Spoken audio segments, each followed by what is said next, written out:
계속해서 아마 상반기 모세 이야기까지 하고 마무리가 될 것 같아요. 올해 저희 집이 이제 이사를 했습니다. 이사를 한 집, 정말 기적적으로 집에 들어갔고요. 집에 들어가고 몇 달 안 돼서 벌써 집값이 뭐 1억 이상이 올랐습니다. 되게 많이 올랐죠. 근데 저희는 참 아쉬운 게 저희는 새를 살고 있어서 집값은 올랐는데 새를 살고 있는 저희는 한숨이 확 나와요. 앉아있다가 갑자기 그런 생각을 하다 보면 갑자기 2년 후에는 어디로 갈까? 자꾸 괜찮다가도 갑자기 그곳에 이제 몰입이 되기 시작하면 걱정과 염려가 계속하게 됩니다. 계속해서 그 자리로 가고 있다가 문득 어떻게 해요? 전환해야죠. 그래도 여기까지 와서 저희가 목회를 하면서 그래도 신도시에 와서 쾌적한 공간에서 쾌적하게 살면서 예배할 수 있게 하신 하나님, 여기까지도 은혜인데 그런 생각하지 말고 선포하면서 가는 겁니다. 그래서 저는 요즘에 저희 교회 성도들에게 늘 얘기합니다. 생각을 좀 많이 하지 말자. 정확하게 얘기하면 생각에 끌려다니지 말자. 우리 옆 사람에게 한번 이렇게 인사했으면 좋겠습니다. 생각에 끌려가지 마십시오. 여러분 생각에 끌려가지 마세요. 여러분의 생각에 자꾸 끌려가지 마세요.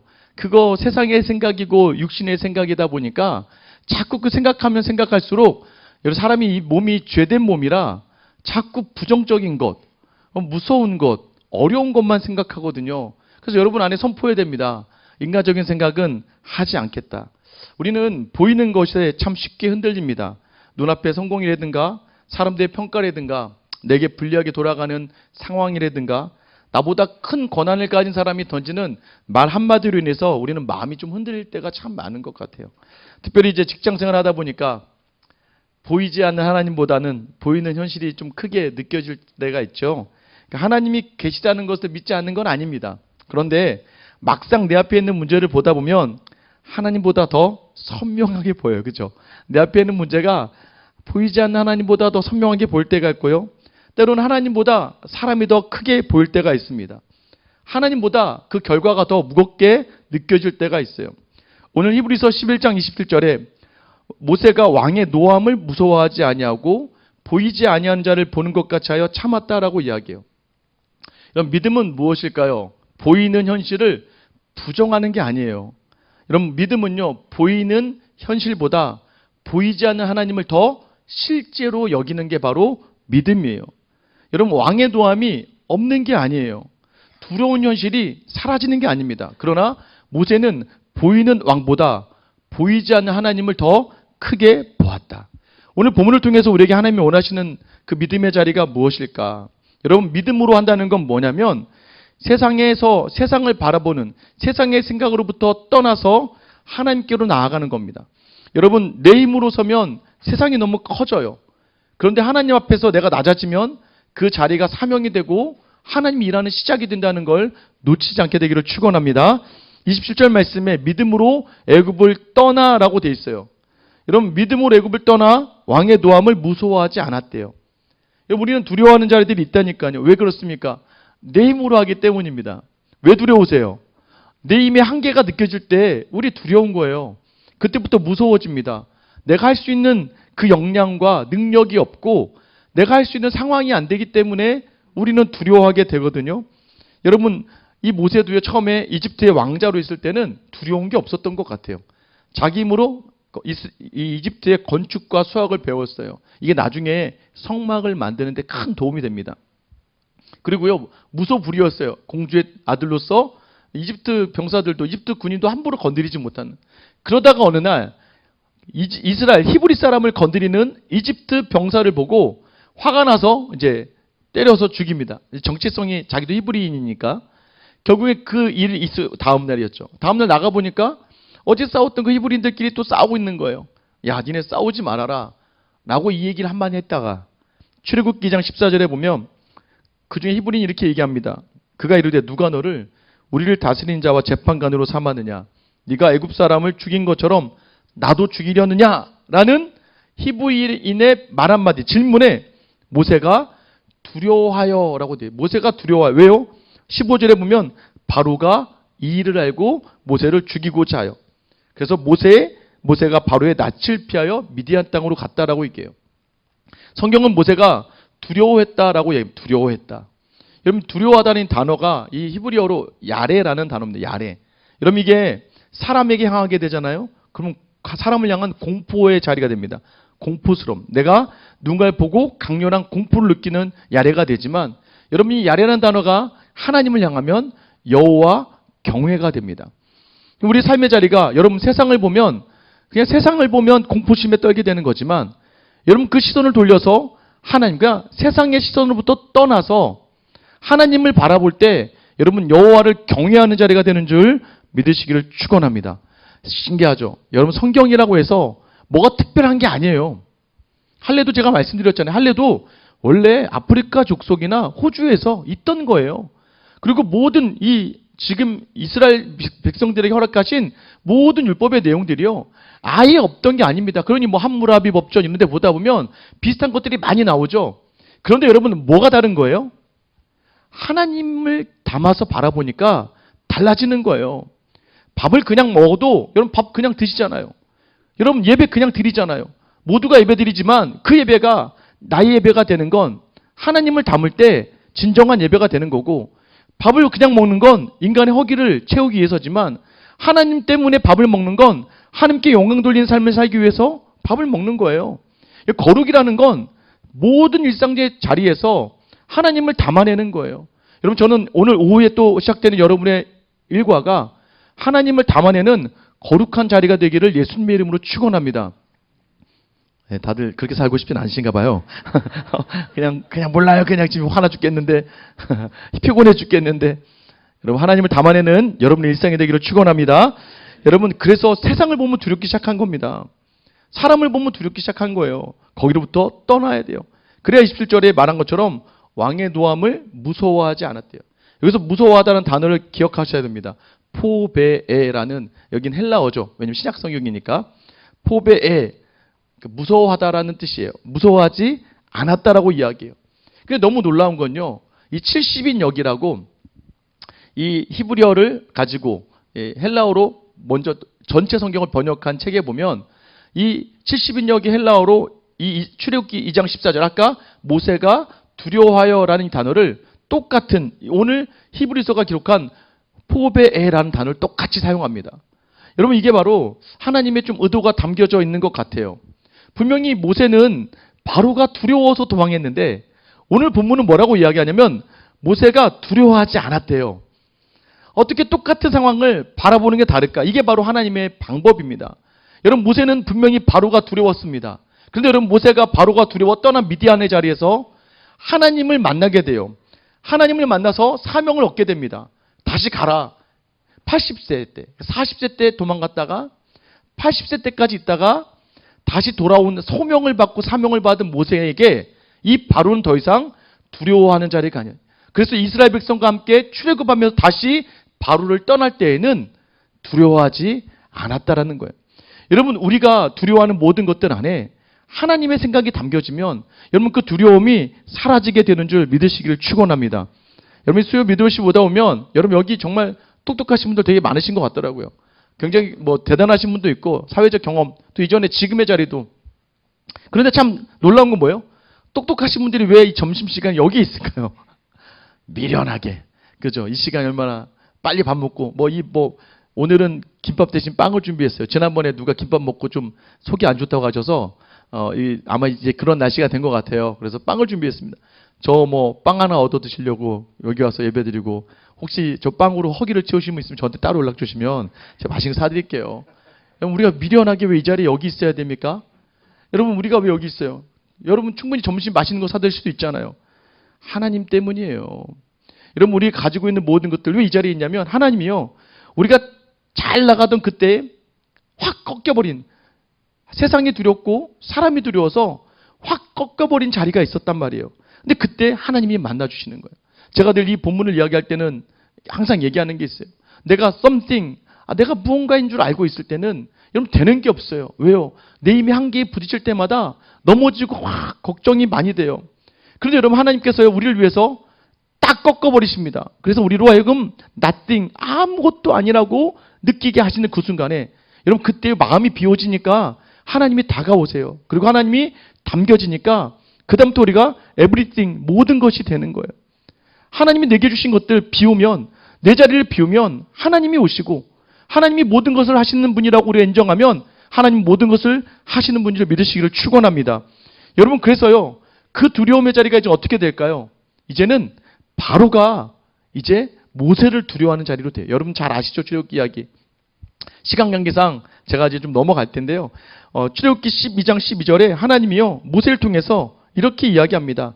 내가 그 밤에 애굽 땅에 두루다니며 사람이나 짐승을 막론하고 애굽 땅에 있는 모든 처음 난 것을 다치고 애굽의 모든 신을 내가 심판하리라. 나는 여호와라. 여러분, 민수기 33장 4절에도요. 애굽인은 여호와께서 그들 중에 치신 그 모든 장자를 장사하는 때라. 여호와께서 그들의 신들에게도 벌을 주셨더라.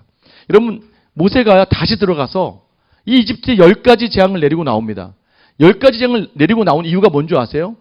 모세가 두려워했던 것, 바로였겠죠. 그러나 바로보다도 이 애굽의 모든 것들, 그 애굽이 섬기던 모든 것들이 바로 이 10가지 재앙의 대상입니다.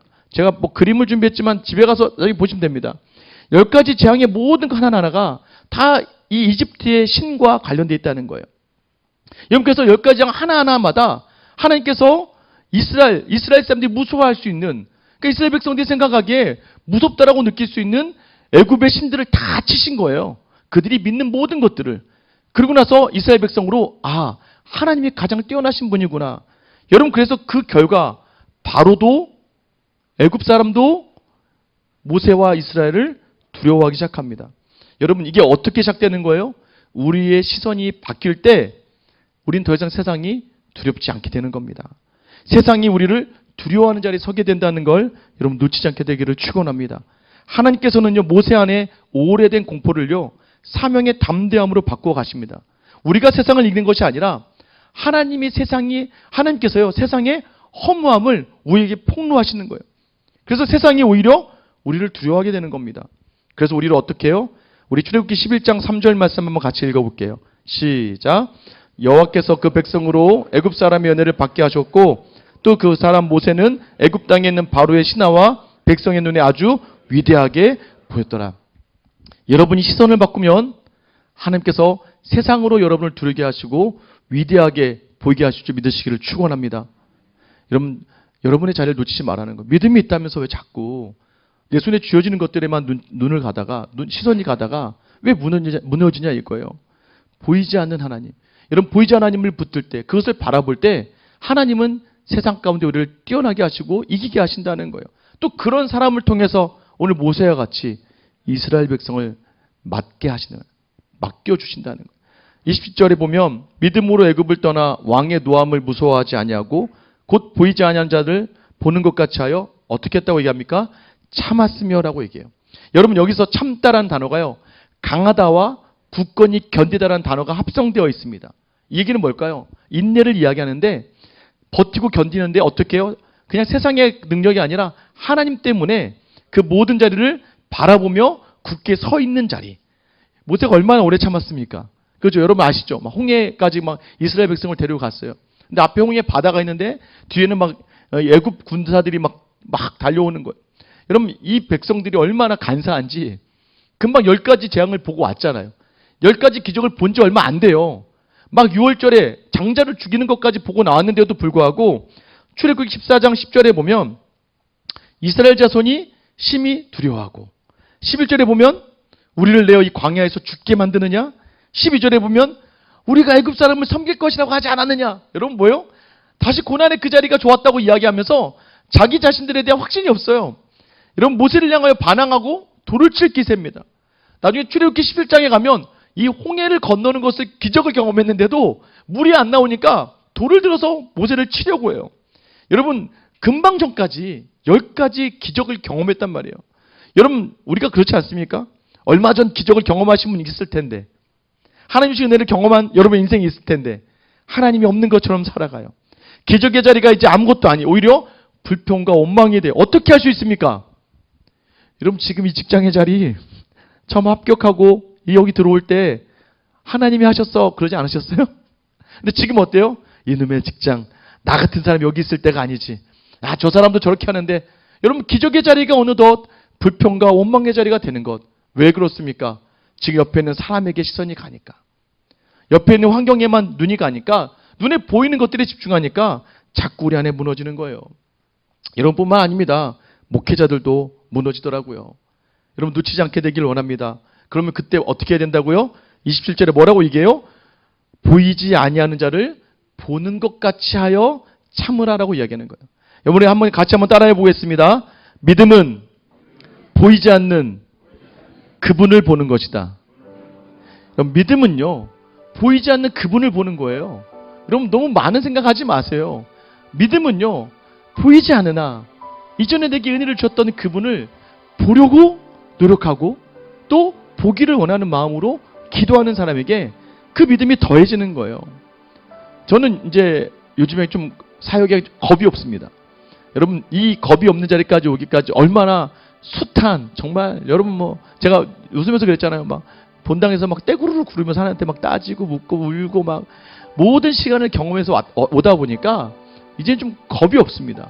겁이 없어도 요 근래 저희 훈련하는 분들에게도 항상 선포만 하고요.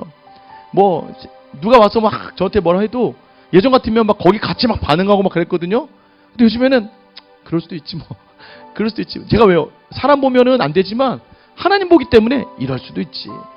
여러분 자꾸 사람을 보면요, 이 사람한테 왜 그래? 막 그러다 결국 자책까지 와요. 내가 뭘 잘못했나? 내가 목사의 자질이 없나? 나 목사로서 부름받은 거 아닌가? 라는 정체성까지 흔들 때가 참 많습니다. 여러분은 좀 어떠세요? 여러분은 흔들리지 않으세요? 여러분은 불안해하지 않고 여러분 의심이 있지 않습니까? 여러분 다시 한번 보이지 않는 그분을 보기를 원하는 그 믿음의 결단이 여러분에 있게 되기를 축원합니다. 이 말씀만 나누고 마칠게요. 제가 지난주 토요일날 우리 교회 가정을 방문했어요. 예배를 드렸습니다. 참 은혜가 있었어요. 왜냐하면 저희 교회 수많은 성도들이 있지만 그 중에 손가락 안에 들어갈 정도로 정말 헌신적이고 정말 교회에 대해서 자신의 것을 내어놓는. 근데 남편이 교회를 안 다녀. 교회 갈 때마다 남편이 교회 가냐 막 이러는 거예요. 그러니까 그것 때문에 흔들리고 힘들고 어려웠던 거예요. 근데 여러분 그때마다 어떻게 해요? 보이지 않는 하나님을 봐야 돼요. 보이는 남편을 보다 보면 다툼이 일고 화가 나고 이혼할 수도 있어. 이혼해야지. 더 이상 안 되겠다. 막 이런 생각 들고 그러는 거죠. 그런데 여러분 보이지 않는 하나님을 바라보다 보니까 그 남편을 결국엔 담아내기 시작합니다. 어느 날 또 새벽 기도를 나오는 남편이 또 새벽에 또 그렇게 가냐. 그러더니 하나님 주신 지혜가 그래도 내가 새벽에 일찍 일어나야 당신 밥 차려주지.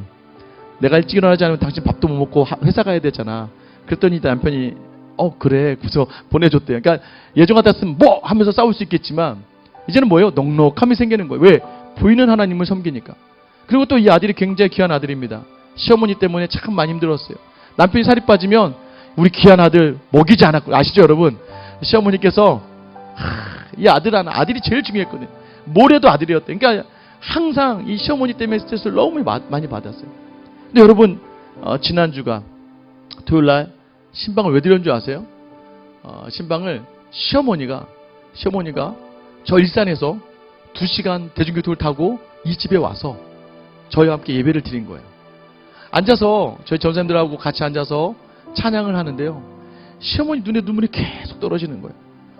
눈물이 계속 떨어지다가 나중에 제가 예배하다가 이렇게 설교 중이었는데 이제 남편만 이제 예수 믿으면 될 것 같아요 라고 했더니요, 우리 시어머니께서 하신 말씀이 맞습니다 목사님, 맞기 전에 와야 될 텐데요 그러더라고요. 우리 아들이 맞기 전에 예수님 믿어야 될 텐데요. 옆에 시어머니 눈물을 흘리고 우리 집사님 옆에서 계속 같이 눈물을 흘리고 그 참아낸 시간들을 봤던 앞에 있는 또 우리 전사님들 눈물을 흘리고 계속해서 그 눈물바다가 되는 자리. 여러분 눈에 보이는 걸로만 가다 보면 모든 게 끝입니다. 찢어야 되고 나눠야 되고 더 이상 아니다라고 이야기할 수 있지만 믿음을 붙들고 나아가는 자리에 하나님이 일하신다는 것을 여러분 놓치지 않게 되기를 축원합니다. 그러기 위해서 내가 something 무언가라는 생각을 좀 내려놓으세요. 난 nothing 아무것도 아니구나. 내 삶의 자를 주님께만 붙들고 주님만 바라봐야겠구나. 그때 우리 주님께서 여러분을 모든 것이 할 수 있는, 바울의 믿음의 고백이죠. 내게 능력 주시는 자 안에서 내가 모든 것을 할 수 있느니라. 여러분 이 믿음의 자리까지 가는 보이지 않는 그분으로 말미암아 모든 자리를 이기고 담대하게 나아갈 수 있는 여러분 되시길 예수님의 이름으로 축원합니다.